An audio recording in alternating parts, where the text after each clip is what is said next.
से होगा शनि का नक्षत्र परिवर्तन। शतभिषा नक्षत्र से पूर्व भाद्रपद नक्षत्र में शनि रखेंगे कदम। 12 राशियों पर इसका कैसा पड़ेगा असर? शनि देंगे खुशखबरी या फिर देंगे कर्मों का फल? मिलेगा न्याय या बढ़ेंगी मुसीबतें? जानिए ज्योतिषाचार्य राकेश चतुर्वेदी से,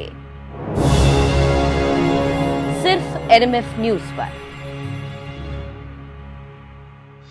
हाय फ्रेंड्स, स्वागत है आपका हमारे चैनल एनएमएफ न्यूज पर। मैं हूं आपके साथ सपना दानू और मेरे साथ मौजूद हैं जानी माने ज्योतिषाचार्य राकेश चतुर्वेदी जी। बहुत बहुत स्वागत है सर आपका हमारे चैनल। नमस्कार सपना जी, हर हर महादेव, शिव शंभू। आप सभी दर्शकों को सादर वंदन, सादर प्रणाम। आज की ये वीडियो है मेष राशि वालों के लिए कि आपने अक्सर सुना होगा कि ग्रहों का राशि परिवर्तन, लेकिन आज हम इस वीडियो में बात करेंगे शनिदेव के नक्षत्र परिवर्तन के बारे में, क्योंकि 6 अप्रैल से शनिदेव एक बार फिर नक्षत्र परिवर्तन कर रहे हैं।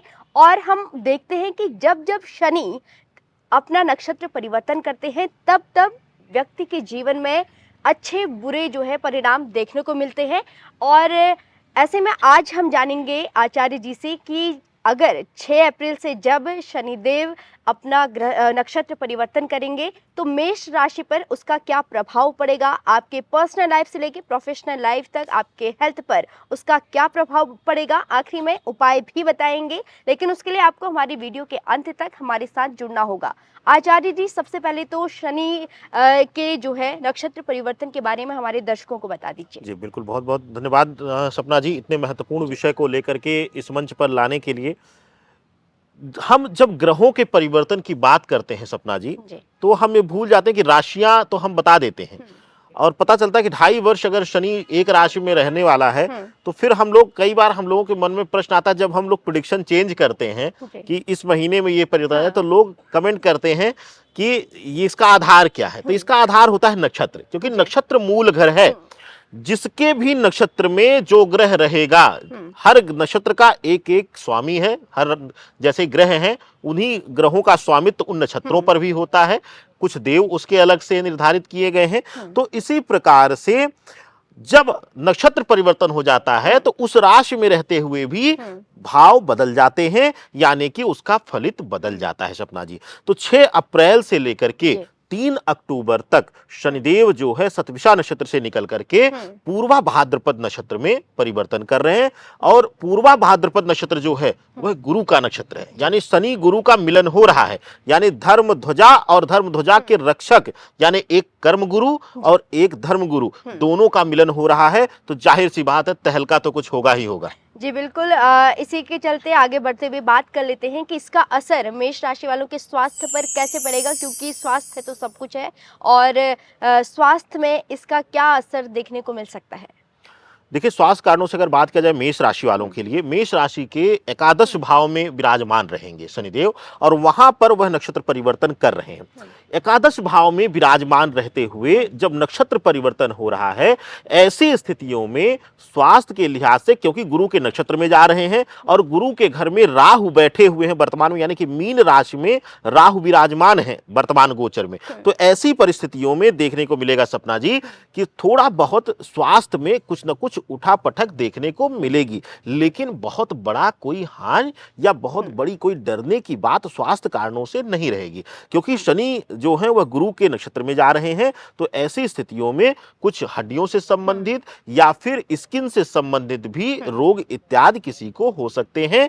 थोड़ा बहुत जो है वह ज्वर इत्यादि की शिकायत इस बीच ज्यादा आएगी, लेकिन कोई बहुत बड़ी स्वास्थ्य कारणों की समस्या नहीं आने वाली है सपना जी। यानी कि स्वास्थ्य को लेके आपको डरना नहीं है बिल्कुल भी, और बहुत बड़ी परेशानी आपको नहीं होने वाली है। अब बढ़ते हैं पर्सनल लाइफ पे, क्योंकि स्वास्थ्य के बाद जो है पर्सनल लाइफ बहुत ज़्यादा अहम हो जाता है, लव लाइफ बहुत ज़्यादा अहम हो जाता है। उस पर क्या कुछ असर देखने को मिलेगा?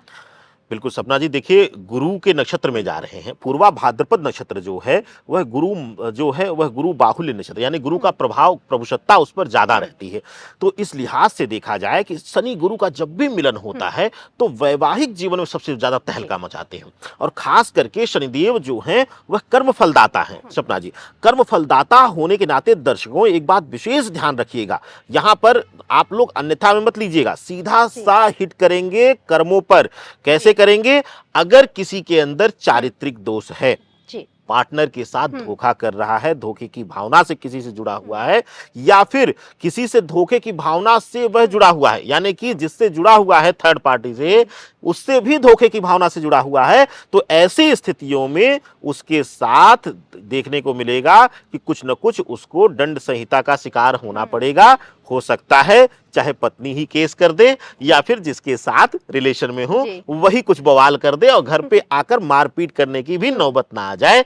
तो जो भी लोग अन्यत्र रिलेशन में हैं, यानी कि एक्स्ट्रा मैरिटल रिलेशन में हैं या फिर गुप्त संबंधों में हैं, उन लोगों को 6 अप्रैल से लेकर 3 अक्टूबर तक थोड़ा सा अपने आप को संयमित कर लेना चाहिए। हालांकि मैं कहता हूं, ठीक है, 99% पुरुष जो हैं इस बात में चंचलता है, 60 से 70% स्त्रियों में चंचलता होती है।